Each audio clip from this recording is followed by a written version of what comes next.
Hey, good morning, everybody, and welcome to another Telling It Like It Is. My name is Jade Alberts, a founder of Peer Guidance. I am excited about my conversation today, but I want to touch base on what's scrolling across the bottom. It is our fifth of six courses with Collectively Tangled and Peer Guidance collaboration, working with entrepreneurs and mental wellness.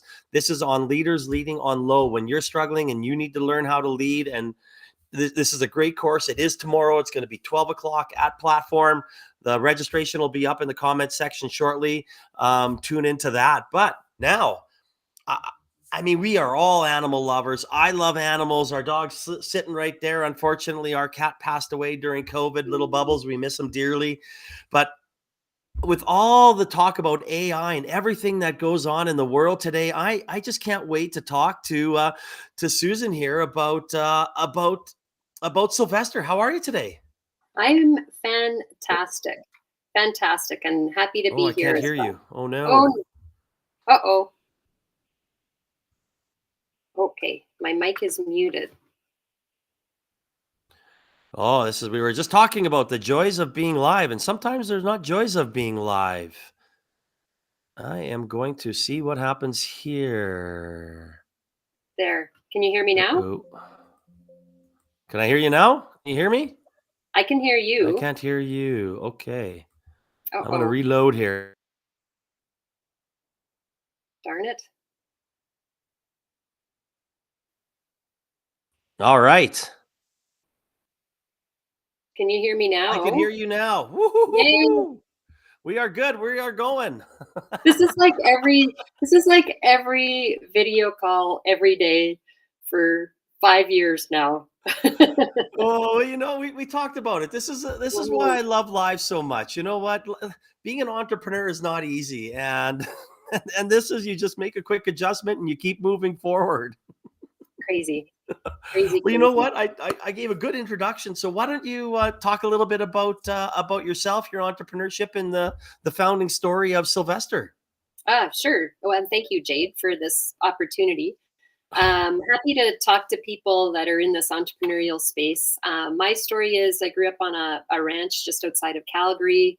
Um, have an animal science degree background, but started my first business actually early 30s, and it was working with multinationals in marketing.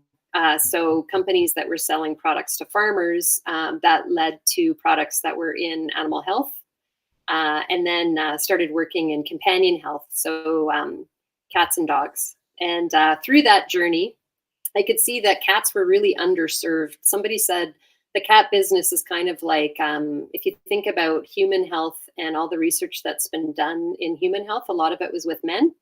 And then it's been applied to women. And the same can be true for dogs and then to cats. And so cats is a huge underserved market. Most cats don't go to the veterinarian on a regular basis because we don't know that they need to go, because they hide their pain. At the same time, we have this convergence rate of we're spending 5 to 9 hours a day on our phone. And we're believing in Dr. Google more than we ever have. And we want to do more for our pets because we're having more pets than kids these days. So there's a real convergence of opportunity. And that led us to start Sylvester. And the tech was actually created right here in Alberta. Nice. Alta and ourselves came together and ran the early data sets. I was familiar with pain scales that veterinarians were already using for facial pain recognition on a cat. And our data sets were super accurate, so we incorporated Sylvester. And then as soon as I incorporated, I thought, why is no one else doing this? Which happens a lot in AI. And quite frankly, I think it's because people just didn't really think cats were that big a deal. So now we're coming into our own, and it's kind of on fire in terms of the opportunities and what we're doing today. You said something there that really resonates. And we had a rescue cat, and every time that we wanted to take Bubbles to the vet, it was very painful for me, and Mm, my arms and my and yeah, everything else on my body to try to get him into his yeah, little transporter thing there. And I was like, oh my goodness. So I could see the value in something like this, and because I do agree. I mean, I as an animal lover, I think, and I mean, I think probably there's so many animal lovers out there, and we just maybe take that for granted that our pets are always just gonna be okay. Yeah, I think too, even in human health, pain is a decision-making process. So, right, if we're in pain or we have a headache, we take an Advil. Pain is a motivator. And so, while there's a lot of really cool technology for pets, this technology is really the arrowhead for everything. And that's really how we've based our business model is as an API where we plug into whether it be a wearable or a kitty litter box or a telemedicine platform or a clinic client engagement. When we know that something has pain, we want to do something about it, right? And I think that that's really, I think we've underestimated pain in animals because they can't tell us. So we Mhm. we kind of make it up, right? And cats hide it. But I think that's what I'm so excited about is pain is just the jumping off point to diagnostics. Does different pain, pain with different disease, how does that look? Can we actually bring the cat or the animal into their own journey of health because they're telling us through this tech how they're feeling, and that we think it's going to revolutionary change is going to happen with our tech in the industry because of that. So people are getting excited about it, and I have to say most of the activity is not in Canada. Uh, we're overseas. We're in Asia. We're in Europe, and we're in the States. I have good support people in Canada, but the activity really isn't Canadian based for us. Well, let's just before we talk about the tech and how it works, why do you think that is? Why do you think that are we behind or are they just more forward thinking? You know what? I don't think I don't think we're behind. I Okay. think we're more risk averse. And so Mm, we kind of are trained to a prove it mentality. And being up from the prairies, we're used to natural resources, right? So it's like that's the proof, right? We see yeah. oil, we see gas, and then we commoditize that and we make money on that. Where this is in consumer packaging kind of mentality, and then take that one step further, and this is in the cloud. This is software based, and then our propensity for risk is managed, and so that I don't think we are as open to risk as other parts of the world, and so that we tend to be just not as aggressive as America, for example. There was a woman I was talking to in the U.S. We were talking about how we tested to see if there was something here before we incorporated. Yeah. And she said to me, you know what, in the US, you have to incorporate and get going because someone's going to take your idea. Where in Canada, we're not quite as aggressive that way, I guess. No, we kind of see that all along. And Andres, thank you very much for your comment. And I agree, local innovation is good, and we have a lot of great local innovation going here. And I know we can definitely talk about the differences between Canada and U.S. and the world forever. But thank you for sharing your point of view on that, Susan. But I want to talk a little bit more about your tech and how it works. So can you kind of share some of that with us? Sure. So, first of all, if people want to try it, reach out through our website, but it's not publicly available. In early stages, we did go direct to consumer and we had 54,000 downloads in a week. But since then, we've pivoted to a B2B to C model. So, we're working with veterinary clinics. And how it works is we give the user a URL or a link, or it can be in an app where there's a camera icon. They literally point their phone at the cat, or we access camera roll, and you can take a picture or video of the cat, and we will give an instant assessment of pain based on an acute pain scoring system, so immediate pain on the face. And the way it works on the cat's face is there's different parts of their face that's affected when they're in pain, just like humans. So, we have a furrowed brow. When we grimace, we furrow our brow and we pinch our nose, and cats do the same thing. Mm. So, the technology is actually reading where the eyes to ears to muzzle to whiskers to body posture are actually sitting with the cat. And that's how we're getting our assessments. And it's like wicked fascinating what it's picking up, and some of the results that we're seeing with our early use cases. Clinics right now are using it for remote patient monitoring. So if a cat comes in for a dental procedure or some kind of big event, they'll actually prescribe access to our technology through a URL for 2 weeks. So the pet owner can take a picture at home and see how the cat is doing with an instant assessment. So it's a happy, unhappy with a confidence score. So let's say, we're 80% sure this cat is happy versus 60% sure unhappy. And the clinic can see it at the same time. So the clinics really value it because they can see their patients at home and how they're doing. The pet owner feels better knowing how their cat is doing. The clinic is liking it because there's increased staff efficiency. There's not as much back and forth or phone calls with the pet owner. And there's increased satisfaction with the pet owner that their cat's doing well. So it's very, the use cases are actually fascinating for this tech. Oh, I mean, when we just actually met recently in December at the Osler event, and I found it so fascinating, and I think I spent probably at least a quarter of my time learning more about Sylvester. And for those who want to learn more, it's Sylvester.ai. It's in the comment section. Just please click on the link, and you'll take it directly to the website to check it out. But I think that is just amazing on how that works. I mean, I never even thought of that as a, I know there was a company here and I forget their name, and I can't believe that I know that was working with a little bit of vets that would say, okay, I could take a video of my dog or cat or something, or if you wanted to get into large animals, and then kind of send that video to the vet and it would be able to work it. But something like this is just fascinating. And I know when you say the facial recognition, like how successful, like what is the success rate of that? I mean, I don't know if you have any data that you can share with that. Yes. So there's two things that go on in our tech. And the first part of it is it a cat? So we use a preprocessor, and actually we use Facebook's preprocessor because Facebook's really good at facial recognition. Whole other conversation.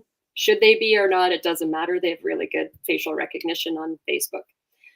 So we use that in the pre-processing, and what that is a gate stage to say, is this a cat? Is the angle of the picture correct for the cat? Right. Is it people will try to say, it's a puma. We're like, no, that's not a cat. And so that first kick out stage is crucial, right, to getting a proper pain assessment. So we try to put a lot of rigor into that preprocessor. So if the angle's off, right, if it's not a full facial feature, we'll kick a cat out and say we can't process this picture. And we're just adding video now, right? So the same will be true in video. And so that probably kicks out the most of the bad pictures. So by the time we're actually assessing for pain, our false positive rate is actually shockingly low. So once we can get a good picture of a cat, and it has to be, a domestic short hair type, or like a cat that looks like most cats.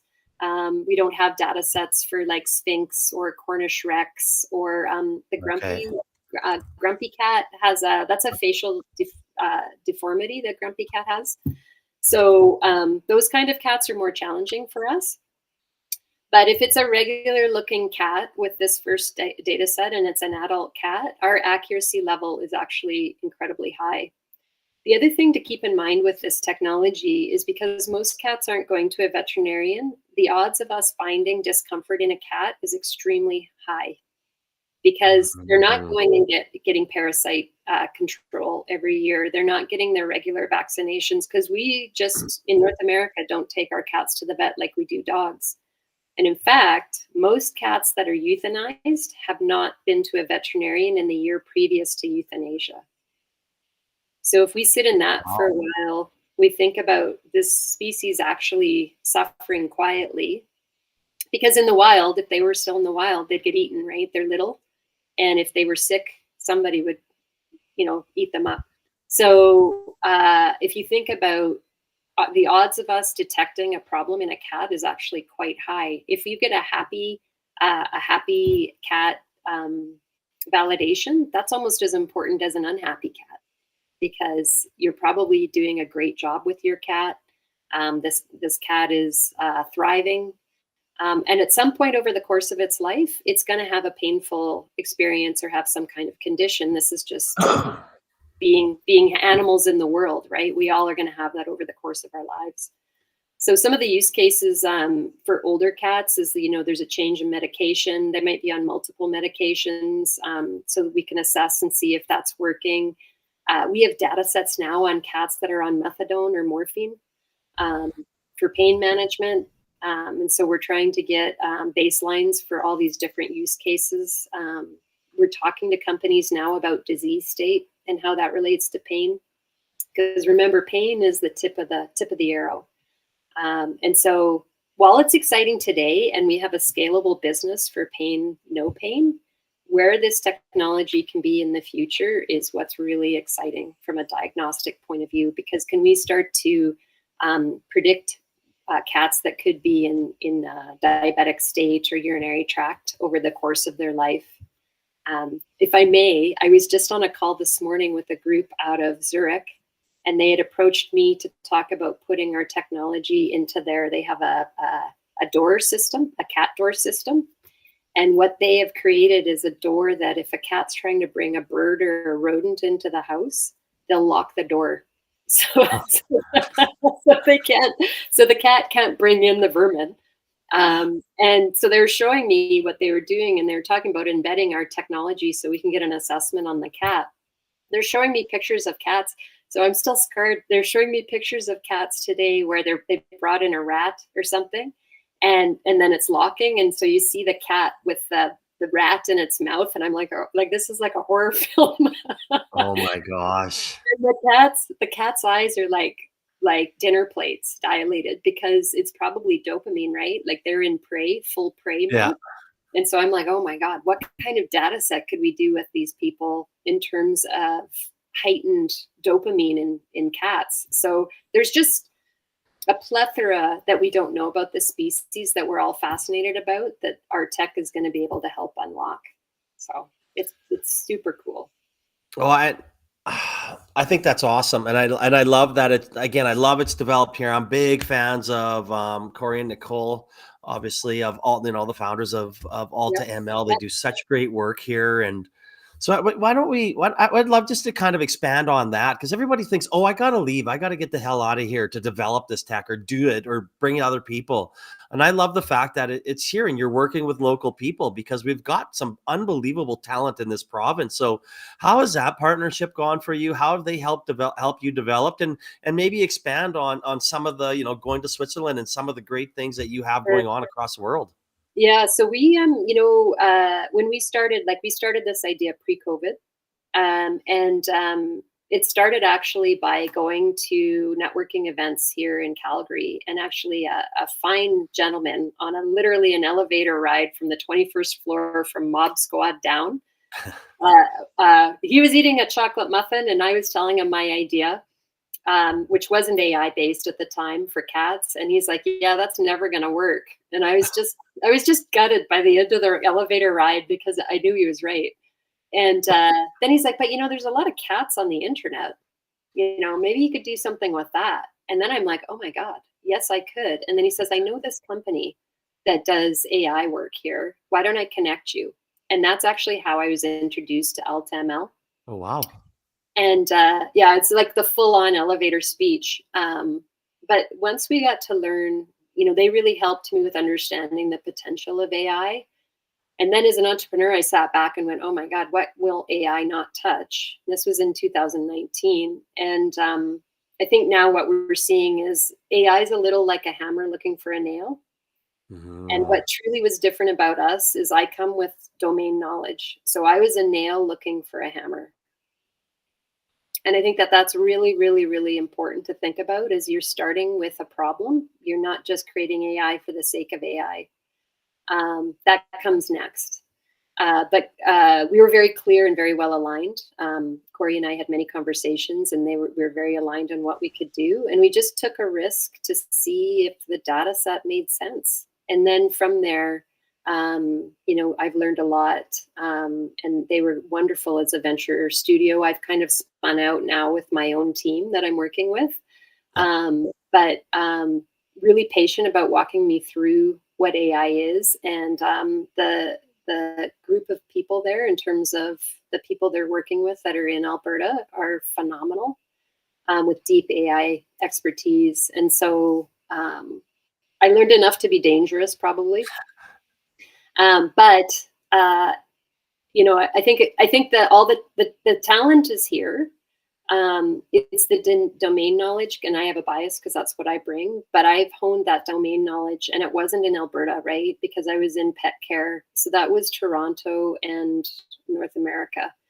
That just doesn't exist in Alberta. But I think what does exist here, and I mean, it's getting better, but what does exist here is a real gritty, can do, dig in, humble, listening, we're going to try and we're going to hustle.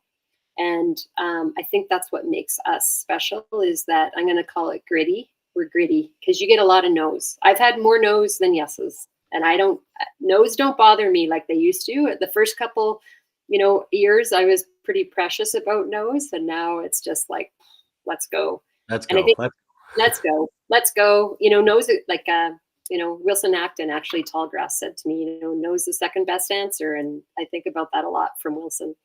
And it's, I think we got the right juice, but I don't know if we have the right confidence all the time. So I think that's what we're missing. I agree. And a big fan of Wilson here too. I'm just happy he showed up late and he had to buy lunch for me the other day. Yeah, good. Good. No, and I agree. And I think that I love that hammer and nail analogy. It's so simple yet so true. And for you to kind of, but again, it just goes to show all the great things that are going on here and all the great people. And you may not have to look outside to get what you need. Outside, Europe, Asia, North America, like it's here, it's Calgary, like it's Edmonton, it's Alberta.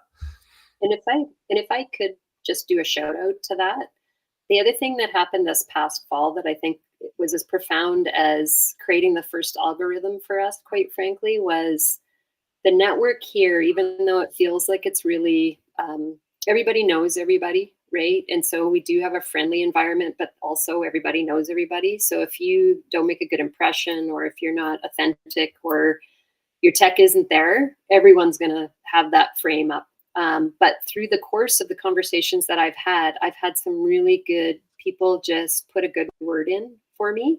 So building this network's been crucial for the success of what we're doing. And that led me to working with GrowthX this past fall. And I'm going to do like a huge shout out to GrowthX. And that actually came through. I'm doing a bunch of name dropping, Jade, so I'm hoping that's okay. But taking notes. We talk about the leaders mentioned in this podcast. So yeah, so Omi with Graphite Ventures actually connected me with Max from GrowthX. And I'll tell you, we're just at the right place at the right time to be able to do that and to dig in. And a lot of the momentum now that we're creating and it's moving came out of going through that program, and that was through Alberta Innovates. So we're trying to do some right things here. We're going to be slower at the front, but I think we're building infrastructure now to speed up. And once you feel like, as an entrepreneur, you can feel a tipping point, like you're going to grind. And then once you get that tipping point with the ecosystem in Alberta, then all the doors open. And I can feel that happening now with Sylvester. So it takes time. Oh, absolutely. And I'm a big fan of GrowthX and Andrew and Max and is it Jeanette? Jeanette.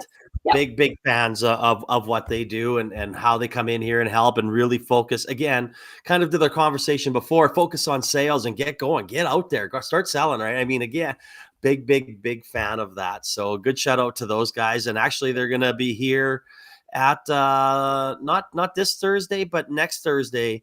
Andrew's here talking on a panel at Tech Thursday. So anybody wants to come out and check that out, it'll be at the Pioneer at 5:00. So a little shout out for Tech Thursday as well. So is he here in person, Jay? Is he in here? Well, his name's on the panel, so I assume he's going to be here. Okay. I know we just spoke there last week, so it's a live event. So I'm assuming he's here. Excellent. So what's next for Sylvester? Oh man.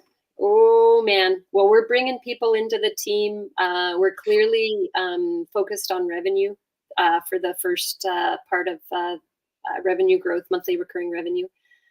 We have a signed proof of concept with a multinational, meaning that they're paying us to test our tech.